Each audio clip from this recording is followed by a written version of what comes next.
Bienvenue dans le podcast Corps et Fracas, le podcast mené par la Mutualité française Centre-Val de Loire qui rend des sujets de santé complexes accessibles à tous. À travers des thématiques variées, nous vous invitons à prendre soin de votre santé et de celle des autres en vous informant.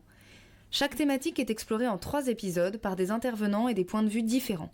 La prévention est au cœur de notre démarche, car s'informer, c'est déjà agir pour sa santé.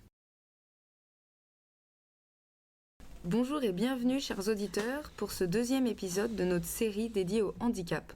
Après avoir posé les bases dans notre précédent épisode et mieux compris ce que recouvre la notion de handicap, aujourd'hui nous poursuivons cette exploration en nous intéressant à une question centrale, celle du parcours professionnel. Comment le handicap influence-t-il une trajectoire de travail ? Quels obstacles peut-on rencontrer ? Quel soutien existe pour accompagner les transitions et permettre à chacun de construire un parcours choisi plutôt que subi ? Pour en parler aujourd'hui, nous accueillons David Marquenet. Bonjour David. Bonjour. Qui partagera avec nous son expérience personnelle et professionnelle entre défis rencontrés, reconversion et nouvelles perspectives. Pour commencer, David, est-ce que vous pourriez nous dire quelques mots sur vous ? Moi, je suis handicapé depuis que j'ai 5 ans. Je suis atteint d'un syndrome qu'on appelle le syndrome de Lytton. C'est fait partie des handicaps IMC, infirme moteur cérébral, pour être plus précis. Du coup, mon handicap, il a la caractéristique d'avoir des contractures. En fait, j'ai des contractures régulières. Et en fait, là, on a trouvé traitement.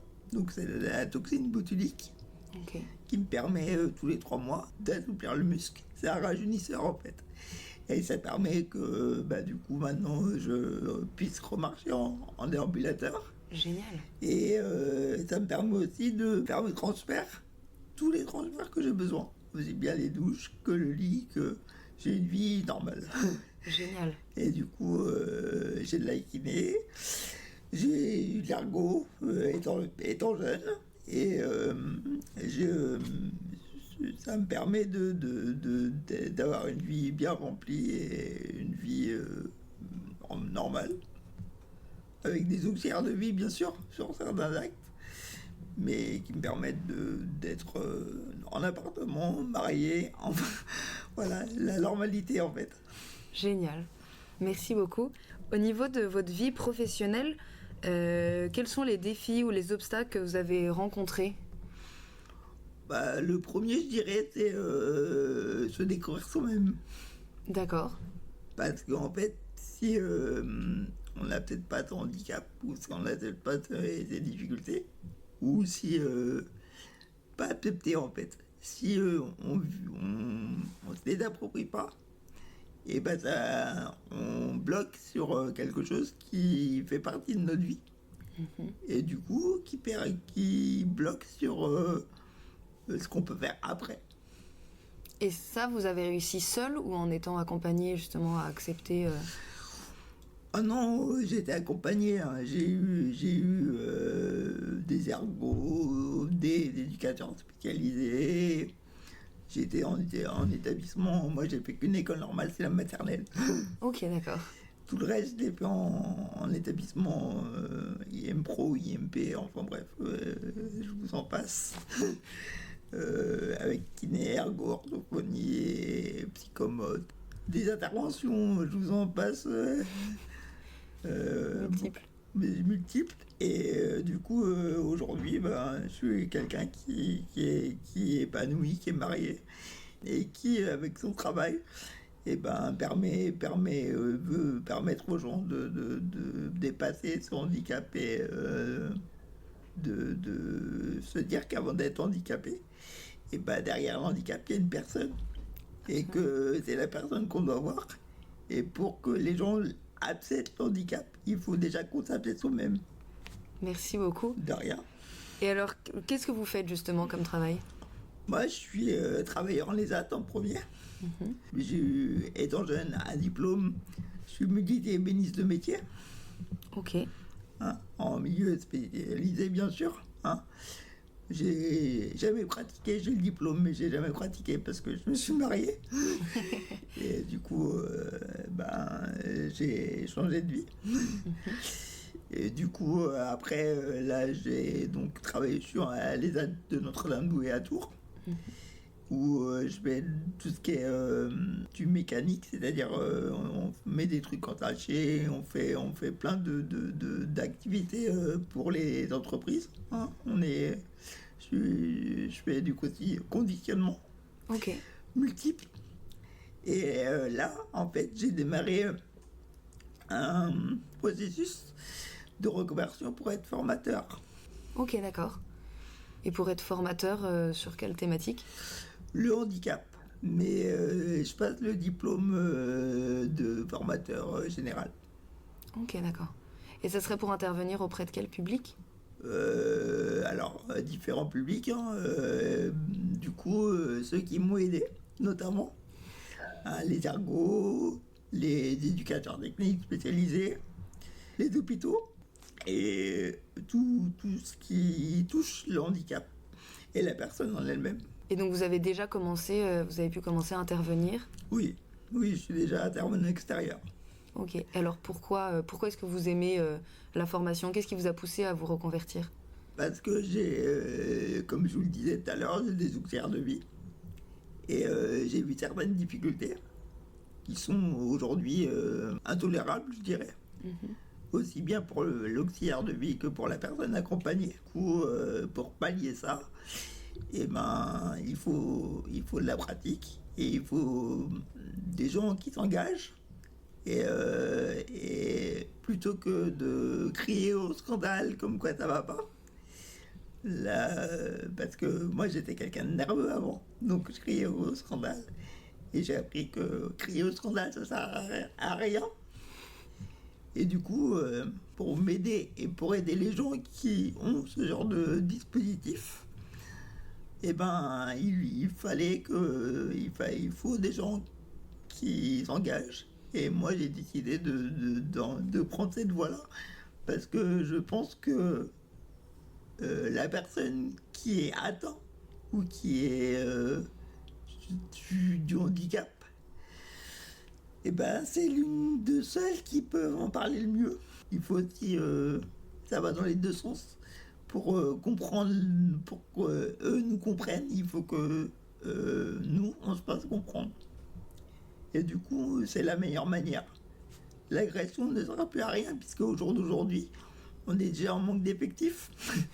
Aussi au niveau hospitalier, au niveau auxiliaire de vie, c'est des métiers très durs, des métiers qui sont très, très demandés et très peu valorisés.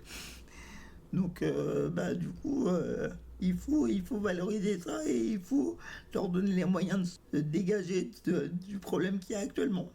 C'est-à-dire un manque de formation, un manque de connaissance du handicap et une perception qui est des fois faussée par des on-dit et par des difficultés qui sont dans la vie, telles que l'accessibilité.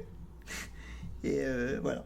Merci beaucoup. Bah, effectivement, c'est un beau témoignage que finalement, il n'y a pas de meilleure solution que de s'engager plutôt que, comme vous dites, de crier au scandale.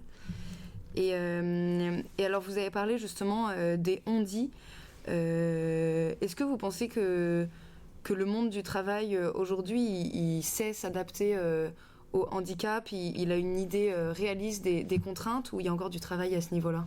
Il y a beaucoup de travail. Moi, je vais aussi parler en tant qu'élu, hein, parce que je suis élu départemental au niveau de l'Indre-et-Loire. Hein, De APF France Handicap. de APF France Handicap. Et donc, il y a encore beaucoup de travail, parce qu'au jour d'aujourd'hui, dans le monde du travail, les entreprises préfèrent payer une amende plutôt que de se mettre aux normes. Aux normes, à quel niveau?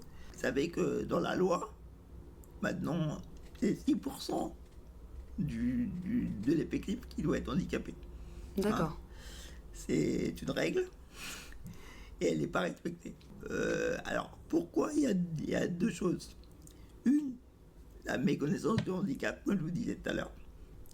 Et deux, la méconnaissance de ce qui peut être mis en place pour l'adaptation du poste. Il faut savoir que quand quelqu'un qui a une difficulté, et là on parle plus d'handicap, hein, le monde du travail peut adapter, peut avoir des financements pour adapter. Le problème, c'est que c'est des démarches et que c'est long et que c'est méconnu et que du coup, ça bloque. Et voilà, c'est un des freins les plus flagrants du monde actuel. Ok. Et il existe alors pour des entreprises qui justement sont freinées par le côté administratif, logistique des démarches, est-ce qu'il existe des structures qui aident à ce niveau-là, qui accompagnent? Alors, vous savez, on a des dispositifs maintenant, dont un nouveau qui vient de sortir, qui vient de la GFIP, moi, vous voyez, je vais rentrer en formation bientôt. Moi, j'ai besoin de matériel parce que j'ai un problème de vue du coup, j'ai besoin de matériel parce que sinon, je vais rater mon diplôme. Dommage. Hein. Donc, et ben là, la GFIP, va me prêter du matériel le temps que je fasse l'acquisition du matériel. D'accord. La seule règle, d'être dans le dispositif. Ils prêteront pas si on n'est pas déjà dans le dispositif. Ok, donc c'est de s'inscrire en fait. C'est ça.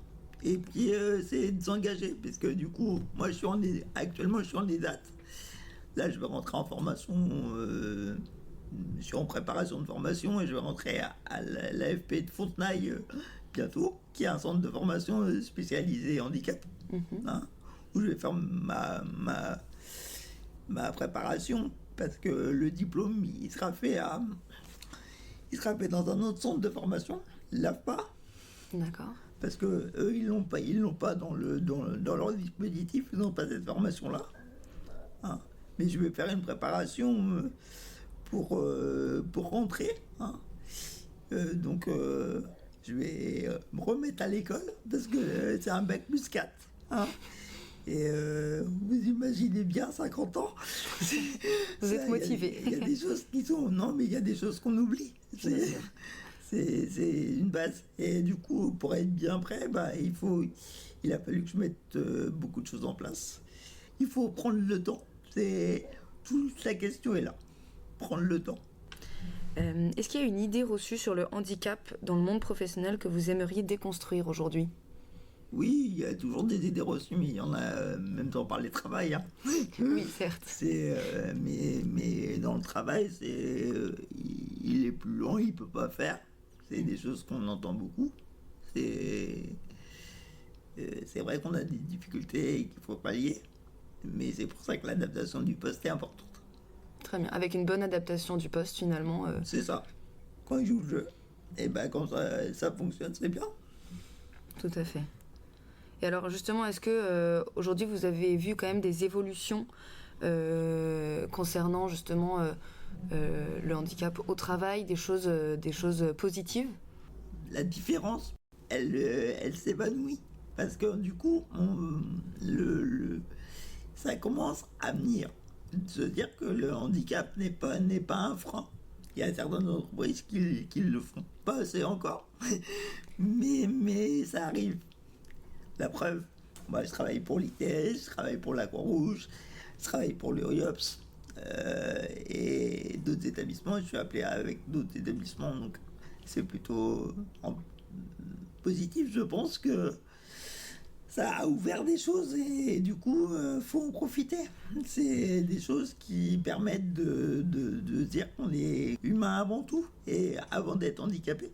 Et je tiens à ça parce qu'en fait, les gens qui ont des difficultés se voient à travers leurs difficultés et pas à travers ce qu'ils sont là. C'est très important. Absolument. Et c'est justement ces entreprises qui jouent le jeu, comme vous le dites, qui vont peut-être permettre de montrer l'exemple, de montrer que en fait, c'est tout à fait faisable, qu'aujourd'hui, il y a beaucoup d'accompagnement, etc., et d'adaptation de postes qui permettent de changer les choses. Oui, puis il y a une chose qu'il ne faut pas oublier, c'est que généralement, un ESAT pour lequel je travaille, ils accompagnent, ils adaptent, ils vont voir, ils préparent. C'est vraiment un gros travail. C'est un travail de partenariat en fait. Et du coup, ce travail de partenariat permet d'ouvrir et permet de décloisonner le mot handicap. Très bien. Est-ce que vous pourriez nous repréciser, on en a parlé depuis le début, mais ce que c'est qu'un ESAT, s'il vous plaît? C'est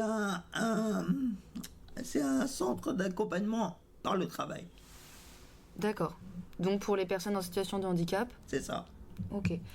Et donc c'est former les personnes ou c'est les faire travailler? Non, c'est leur permettre de les faire entrer dans la vie, dans une vie sociétale. Et, du coup, par le travail, leur permettre de reconnaître leurs capacités et du coup, maintenant les amener vers l'extérieur pour ceux qui veulent. Quand on parle du handicapé, il ne faut pas oublier que les gens, moi je suis pour que les gens se rendent compte de ce qu'ils sont à l'intérieur. Le handicap est un fait, est un fait provoqué. Après, il y a des maladies évolutives, hein, mais est un fait provoqué. Mais ça n'enlève rien à ce qu'on est là-dedans. Et je pense qu'à partir du moment où on va trouver la solution pour que les gens se sentent bien, et ben là, ça décloisonnera tout. Génial.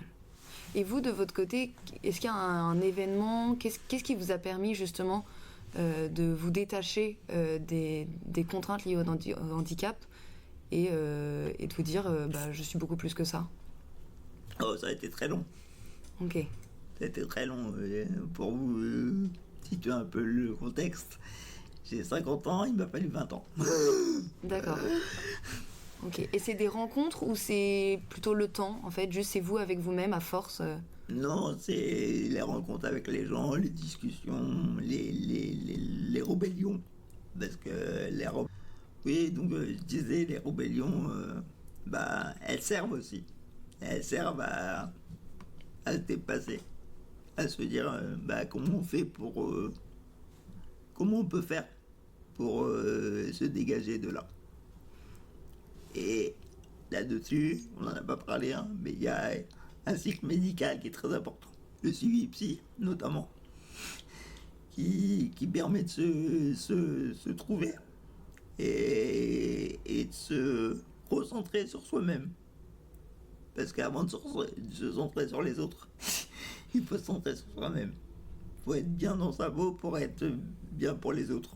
Parce que si les autres sentent qu'on n'est pas bien, eh ben ça va pas les aider en fait. Et ça vaut pour absolument tout le monde, je crois. Oui. Globalement, pour une société qui fonctionne. Oui, et puis faut pas oublier qu'on est dans une société qui évolue vite, hein. Qui évolue très vite. Et moi, en tant qu'élu, hein, là, je parle en tant qu'élu, on est là avec mon équipe pour essayer de faire évoluer les choses, aussi bien au niveau transport, parce que quand on parle travail, on parle aussi transport. On parle d'être bien logé. Donc c'est très compliqué, hein. Faut pas te leurrer. En fait, quand on parle travail, pour reprendre un travail, il faut être équilibré déjà dans sa vie. Oui, dans tout ce qui fait le quotidien, en fait. C'est ça. Si vous vous occupez d'un côté et vous laissez l'autre côté, ça va pas aller. C'est important de le rappeler. Merci beaucoup. J'imagine qu'il y a aussi une partie, un rôle important des parents, de comment ils lâchent prise, comment ils permettent de l'autonomie. C'est ça. Et il y a de la peur. Il y a aussi une préparation de ce côté-là, en fait. Et c'est à partir du moment où on dit que les parents acceptent de s'écarter, ce qui est compliqué, hein, pour une maman qui a une personne handicapée. J'aime pas ce mot-là, je déteste. Il faut qu'elle aussi fasse un travail sur elle. Et moi, j'ai eu la chance, j'ai une mère qui m'a toujours dit: je serai pas éternelle, tu te démerdes. Voilà. Ça force à avancer, en tout cas. Après, elle avait pas tort. Absolument. Bon, après, elle a dit un peu sèche. Mais bon, au jour d'aujourd'hui. Mais c'est comme une mère qui aujourd'hui, et qui hier, quand j'allais en kiné, avait peur. Quand je faisais du basket, avait peur. Parce que moi, je suis ancien basketteur professionnel, hein, j'en ai pas parlé, mais j'ai fait de la kiné, j'ai commencé à 1 an. Enfin bref. Voilà, en fait, c'est tout le cheminement de la vie qui fait ce qu'on est après. Tout à fait. Et pour les personnes qui nous écoutent et qui vivent peut-être une situation similaire, parfois avec un sentiment d'isolement ou de découragement, quel message est-ce que vous aimeriez leur adresser ? Que la vie, elle vaut d'être vécue à partir du moment où on prend conscience qu'on a besoin d'aide. C'est pas parce qu'on demande de l'aide que ça va être un déshonneur. Au contraire, c'est ça, c'est la première preuve d'autonomie. Merci beaucoup. Ça, on s'en souviendra. Et on va passer aux 2 minutes culture. Ouais. Dans le monde, il existe des personnes qui montrent que le cerveau humain est beaucoup plus adaptable qu'on ne l'imagine. Cela est particulièrement visible chez certaines personnes en situation de handicap qui développent de façon totalement nouvelle d'interagir avec leur environnement. Daniel Kish est l'un de ces exemples. Il est aveugle depuis l'enfance, mais il a appris à se déplacer de manière autonome grâce à une capacité étonnante appelée l'écolocalisation. Concrètement, il produit de petits clics avec sa langue et écoute les échos qui reviennent après avoir rebondi sur les objets autour de lui. Grâce à ces sons, il peut comprendre la distance, la taille et la position de ce qui l'entoure. Cela lui permet de marcher seul, de faire du vélo et de se déplacer dans des environnements complexes. Ce qui rend son histoire particulièrement intéressante, c'est ce qu'elle nous apprend sur le cerveau. Lorsqu'une personne perd un sens, comme la vision, le cerveau ne va pas s'éteindre pour autant, il se réorganise. Ce phénomène s'appelle la neuroplasticité. Certaines zones du cerveau qui étaient normalement utilisées pour voir peuvent être réaffectées à d'autres fonctions, comme l'audition ou le toucher, afin de compenser.